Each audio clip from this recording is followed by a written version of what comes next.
तसं बघायला गेलं तर नाना पटोले असतील किंवा पटेल असतील, प्रफुल्ल पटेल असतील, तुम्ही सगळ्यांना शिंगावर घेतलत. कसं काय जमतं हे तुम्हाला? नाही, असं आहे की प्रफुल्ल पटेल आधी तिथे तीन सगळे पक्ष आपल्या आपल्या पक्षाचं राजकारण करतात. सगळे नाना पटोलेजी काँग्रेसचं नेतृत्व करतात, प्रफुल्ल पटेलजी राष्ट्रवादी काँग्रेसचं नेतृत्व, मी भाजपचं नेतृत्व करतो. तर आपलं पक्ष वाढवण्याकरता तुम्हाला सगळ्यांना आपल्या अंगावर घ्यास लागणार. आणि पण कधी काळी तुम्ही आणि पटोले म्हणजे तुमच्या मैत्रीच्या कथा असायच्या आणि आता नाही, नाना पटोलेजी आमच्या पक्षातले जे खासदार होते, माझे नेते होते त्यावेळेस ते. तर मी त्यांच्यासोबत राहायचो, त्यांच्यासोबत मी काम केलेलं आहे, काम शिकलेलो आहे.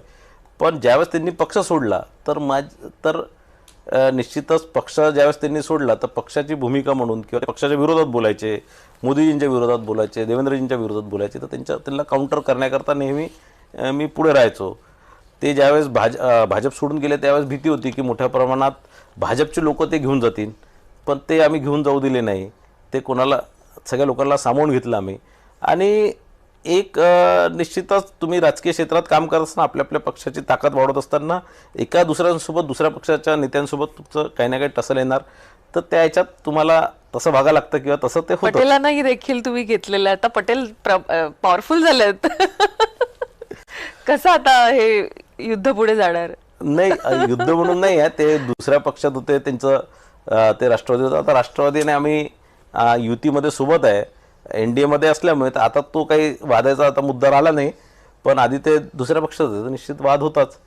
पण आपल्या आपल्या पक्षाचं काम आपल्या आपल्या स्तरावर आम्ही, आणि जिथे निवडणुका सोबत लढतो तिथे सोबत लढतो. 29ची निवडणूक लोकसभेची कोण लढणार भंडाराची? आता हे तर भविष्यवाणी मला नाही करता येणार, तो पक्ष ठरवणार. पण मला 100% इतकं सांगतो की भारतीय जनता पार्टीच तिथे लढणार.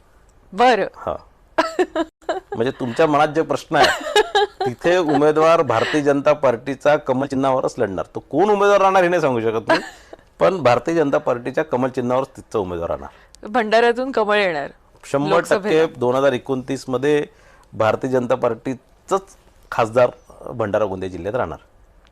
बरं. आणि कोण असणार हे तुम्ही गुलदस्त्यात ठेवलेलं आहे? कोण असणार ते, हो, ते गुलदस्त्यात आहे किंवा आता मी भविष्यवाणी नाही करू शकत. 4 वर्ष आता. खरं.